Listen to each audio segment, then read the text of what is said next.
Cuando se es más fértil teniendo ideas, yo creo que es cuando todavía pensamos que nos podemos comer el mundo, entre 15, 16, 17, 20, 22 años, que es al final cuando estamos en la escuela. Hay países donde el ingeniero, el que tiene una carrera, es el héroe. Aquí, en la península ibérica, es lo normal, con lo cual el que no tiene carrera automáticamente pasa a ser un fracasado. ¿Esto qué pasa? Cuando los padres tienen hijos, les plantean la línea de su vida, les dicen tú estudiarás primaria, secundaria, hasta aquí todo bien. ¿Harás el bachillerato? Bien. Luego harás una carrera fantástica, luego un máster, y serás una persona normal. Lo que no se imaginan es que todo esto se acabará con 28 años. No es ningún problema, pero sí que tiene unos problemas adjuntos, que es que yo, con 28 años, no los tengo, pero algún día los tendré, espero, voy a estar probablemente pensando en dónde quiero vivir, con quién quiero vivir, incluso si quiero montar una familia. Quizás no es el mejor momento, pero luego me voy a acordar que durante 10 años he tenido muchas ideas. He querido comerme el mundo, pero estaba preparando la carrera que sin ella probablemente no era nadie. Yo, de hecho, empecé una carrera, tuve la circunstancia, algunos dicen la suerte, mi padre todavía me dice que esto no lo puedo contar con una sonrisa, que me echaron de la universidad. Entonces, yo empecé 6 meses y a cabo de 6 meses me dijeron, oye, eres muy mal estudiante. También es cierto que esto nunca se cuenta, me echaron porque me lo merecía. Yo si llego a ser rector me habría echado de la universidad a mí mismo, entonces no hay nada fuera de lugar. ¿Y eso qué hizo? Que automáticamente nos empezásemos a plantear qué podíamos hacer en otro mundo, que era el mundo de la gente que había fracasado. Éramos unos fracasados. Entonces empezamos a montar proyectos.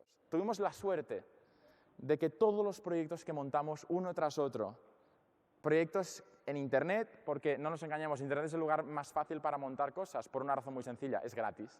Entonces, si yo sí quiero montar una empresa en Internet, lo monto solo imponiendo mi tiempo. Si la quiero montar una fábrica de camisetas o de medicinas o de biotecnología, voy a tener que poner dinero. Con lo cual, el Internet nos permitía crear pequeños proyectos y nos creíamos muy grandes, pensábamos proyectos que cambiarían el mundo, que lo harían diferente, que lo harían mejor.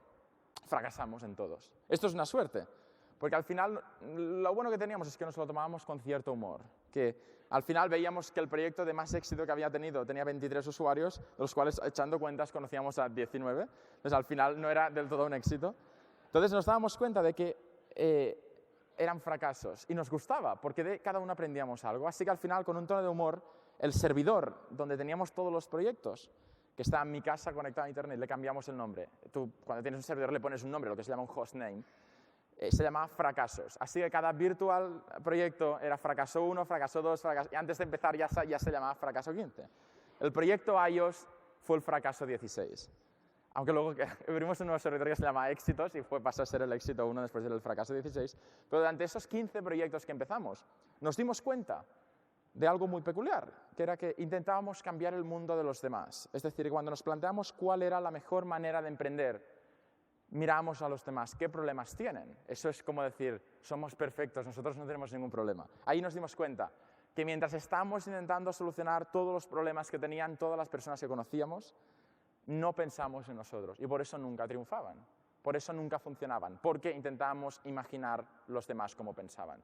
Hasta que sin darnos cuenta, entre proyecto y proyecto, teníamos una pequeña herramienta que nos permitía dejar nuestra información en una página web y recogerla desde casa de las otras personas que trabajaban en los proyectos. Era una herramienta interna que usamos, que era cachonda, que tenía mensajes de broma y demás, bueno, que no tenía mucha repercusión, mientras intentábamos comernos el mundo con los proyectos que sí que tenían que triunfar. Hasta que un día dijimos, pero un momento, aquí hay algo raro.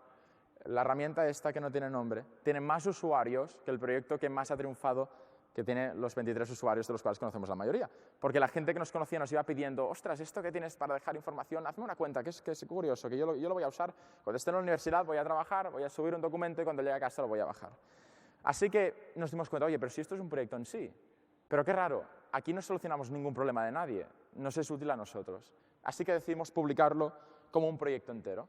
Tuvimos la enorme suerte de que 2 días antes de publicarlo vimos una película. Marc y yo teníamos una oficina en Olesa de Montserrat, en mi pueblo, muy pequeña, muy humilde, y miramos películas para motivarnos y vimos Piratas de Silicon Valley, que contaba la historia de cómo Microsoft, Apple, Linux habían creado sus sistemas operativos.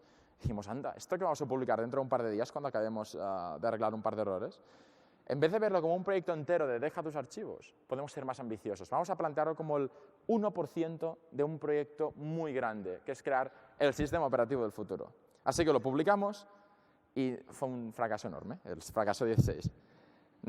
Todo el mundo nos decía que el mundo no estaba preparado para eso, que el mundo, cada vez los ordenadores eran más potentes y tenían más capacidad, con lo cual, ¿por qué vamos a volver a la pantalla tonta? Nos decían, mira chico, antes de que tú nacieras yo ya estaba usando esto. Pero esto nos planteamos, bueno, ok, es un fracaso, se acepta, pero si a nosotros nos es útil, hasta que nos pare de ser útil vamos a continuarlo. Así que durante 2 años nosotros éramos casi los únicos usuarios que habían. Era como el chiste, se venía un francés, un alemán, habían contados usuarios de todo el mundo que venían, que les parecía, pues les gustaba la idea, además era software libre, la idea de poder colaborar mucha gente y demás. Bien.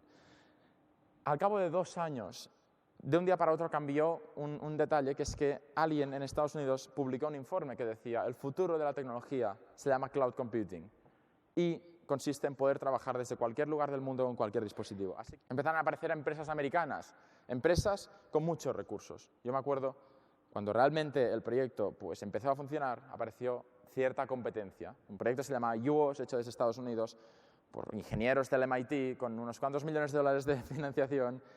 Publicaron una primera versión que decían, esto es muy malo, haremos algo mucho mejor. Pues esto es muy malo, era 10 veces mejor que ellos. O sea, era un panorama no muy correcto para continuar, pero dijimos, bueno, si tiene que venir el americano y chafarnos, que nos chafe. Lo contaremos a nuestros nietos que un proyecto americano nos copió la idea. Así que hasta que ellos no mueran, vamos a intentarlo. Nuestras armas eran pocas, no podíamos viajar a Estados Unidos, no teníamos dinero. Bueno, durante 2 años, dado que queríamos ver a ellos funcionar, nos dedicamos a hacer páginas web para empresas de nuestro pueblo, cobrando 100 euros la primera, 1.800 la última. Cuando juntamos 3.000 euros, paramos a hacerlo en negro y fundamos una sociedad, pero para que tengáis una idea, bueno, claro, no, o sea, el sistema español no te permite tener una sociedad con menos de 3.000 euros, no. Entonces, ¿realmente podemos empezar un proyecto internacional desde España sin que importen las fronteras, sin tener que irnos a montarlo fuera? Vamos a intentarlo. Si lo conseguimos, seremos diferentes. Si no lo conseguimos, bueno, empezaremos otra cosa y será el fracaso de 17. No pasa nada tampoco. En peores plazas hemos toreado, me decía Mario, ¿vale? Lo primero que hicimos, y creo que es una de las mejores decisiones que tomamos, visto el entorno, fue buscarnos un jefe. Yo dije, bueno, yo sé muy poco de bastantes cosas, entonces yo no sé nada de nada. O sea, al final no puedo montar una empresa. El día que fuimos a montar la empresa, nos fuimos al registro, nos venimos a montar una empresa. El señor se nos quedó mirando. Yo no llevaba camisa en ese momento, llevaba una camiseta. Bueno, digo, bueno, ¿lleváis todo rellenado? Y dije, no. Dijo, bueno, tenéis que rellenar. Bueno, ¿qué queréis? ¿Una sociedad limitada o anónima? Yo le pregunté, ¿cuál es la diferencia? Se me quedó a mirar y dijo, esto va en serio, ¿no? Y digo, sí. Digo, ¿cuánto dinero tenéis? Digo, 3.006 euros. Dijo, limitada. Tomad, rellenad y empezad. Y automáticamente empezamos a crear la empresa. La creamos, entonces nos encontramos que no teníamos idea de empresas, no teníamos idea de muchas cosas.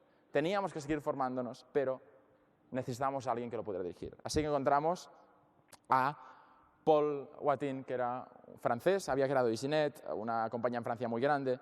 Era el cuñado de mi padrino que está ahí sentado, entonces un poco había un vínculo familiar, sabía que no nos la pegaría. Entonces, bueno, le pedimos, ven a ser el director general de esto, vamos a buscarnos un jefe. Nos lo buscamos. Durante 2 años y medio, Paul consiguió que la empresa funcionara, pasar de 0 a 13.000 euros con beneficio, a 130.000, 350.000, y el año pasado lo dividimos en 650.000 y 750.000 de I+D, que da un volumen de negocio de un poco más de 1 millón de euros. Todo esto hasta el momento en que a principios de 2011 dijimos, vale, ahora ya no hay debate, Cloud Computing ya existe, iOS ya es el proyecto más grande en software libre que se ha creado nunca desde España, con lo cual ahora es el momento de realmente creernos que no hay fronteras. Estamos ya en